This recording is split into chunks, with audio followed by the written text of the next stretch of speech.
মেহেন্দিগঞ্জ উপজেলার উত্তর উলানিয়া ইউনিয়নের পানবাড়িয়ায় যুব কল্যাণ ফাউন্ডেশন এবং এলাকাবাসীর যৌথ উদ্যোগে বার্ষিক ওয়াজ মাহফিল অনুষ্ঠিত হয়েছে। স্থানীয় সর্দার বাড়ি ঈদগাহ মাঠে আয়োজিত এই মাহফিলে বিশিষ্ট ইসলামিক চিন্তাবিদ গুরুত্বপূর্ণ দিক নির্দেশনামূলক বয়ান করেন। বিস্তারিত থাকছে ইউসুফ আলী সৈকতের প্রতিবেদনে। রোববার রাতে অনুষ্ঠিত এই ওয়াজ মাহফিলে সভাপতিত্ব করেন স্থানীয় আলহাজ জালাল আহমেদ মীর। প্রধান অতিথি হিসেবে উপস্থিত ছিলেন বিশিষ্ট ব্যবসায়ী এবং সমাজসেবক আলহাজ মোখলেদসুর রহমান। মাহফিলে প্রধান বক্তা হিসেবে বয়ান করেন ঢাকা বাইতুর রহমান জামে মসজিদের খতিব এবং জামিয়া ওয়াহিদিয়া মতিনিয়া মাদ্রাসার প্রিন্সিপাল হযরত মাওলানা তরিকুল ইসলাম ইউসুফি।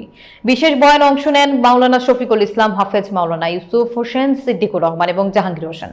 পানবাড়িয়া যুব কল্যাণ ফাউন্ডেশনের সভাপতি মোহাম্মদ নুরু আমিন নান্টুর সঞ্চালনায় মাহফিলে বক্তারা কোরআন ও হাদিসের আলোকে ঈমান ও আমলের গুরুত্ব দিয়ে আলোচনা করেন। তারা বলেন, কোরআন ও হাদিসের শিক্ষা থেকে বিচ্ছিন্ন হওয়ার কারণেই বিশ্বে বিভিন্ন সমস্যার সৃষ্টি হচ্ছে।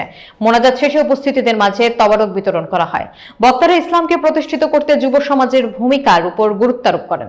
এলাকাবাসীর কল্যাণ কামনায় এই বার্ষিক ওয়াজ মাহফিল আয়োজন করা হয়।